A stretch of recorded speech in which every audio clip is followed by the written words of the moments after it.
Let's talk about the blue side of Manchester now. There have been some outgoings. Joao Cancelo leaving City on loan to Bayern Munich. Rob, let me go to you first on this one. What's the deal there? Because everyone's wondering if something happened behind the scenes there. Yeah, and it did. Joao Cancelo's relationship has broken down with Pep Guardiola. I know that Joao Cancelo gave an interview after he signed for Bayern and said that there was nothing to do with the relationship with Pep, and it was simply because he wanted more games. Well, that is true, but there was also a breakdown with his relationship with Pep Guardiola around that anyway, that he was unhappy that he wasn't being played as much as he thought he should have done, particularly after the World Cup. He didn't have a great World Cup. He was dropped by Portugal during the tournament. He came back. He thought he was going to play regular at City, as he has done for the last 2.5 years, and he just didn't get the games that he thought he was going to. Pep Guardiola has seen the likes of Rico Lewis emerge as a viable option at fullback. He's been happy with how Nathan Ake has played at left back, and has decided that they could afford to lose Joao Cancelo. But ultimately, this is a guy that was a key part of 2 title-winning teams, and he was named in the Premier League team of the year twice. So he's obviously still a quality player. City aren't in the business of just letting players go for no reason. So I think it's fairly obvious that there's something happened behind the scenes, and that's why Joao Cancelo is now at Bayern Munich.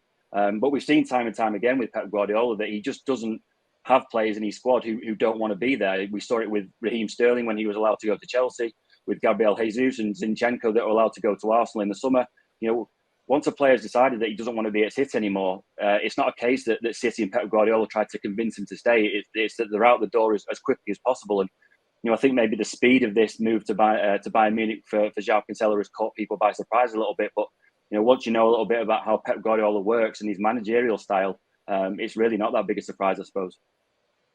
And then, Augie, how much does this actually help Bayern Munich? Because yes, Bayern are still at the top of the Bundesliga, only by a point in a season that we're seeing Bayern not be the dominant Bayern that we have been used to. So what can Cancelo offer them? Does he at least answer some of the questions that some other fans may be asking?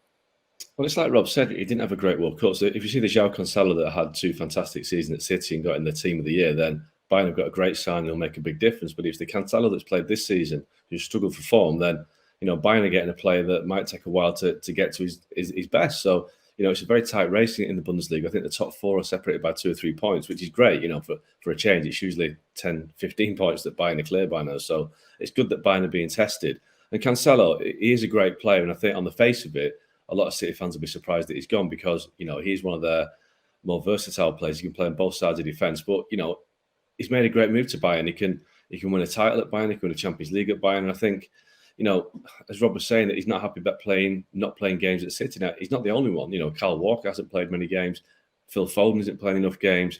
You could argue that Jack Grealish is in the same boat as well. And this is what happens when you get a club like City with so many good players that Pep Guardiola can't accommodate them all.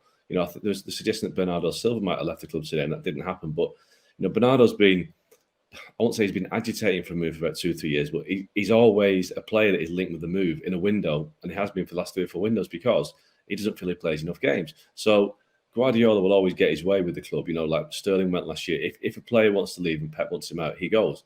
The Man City owners will back Pep Guardiola 100%.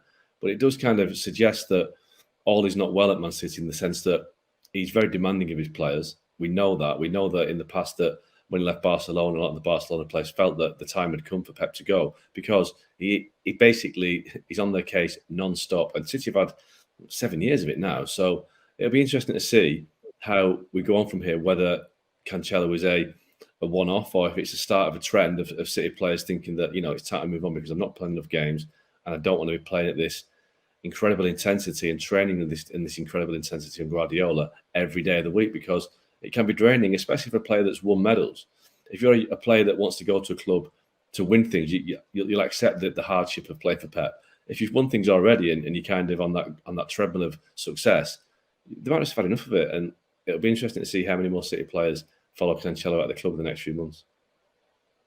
All right, well, that's the latest with the Manchester clubs there. Of course, we'll continue tracking them. Thank you very much for watching ESPN FC on YouTube. For more highlights, analysis and exclusive content, be sure to subscribe.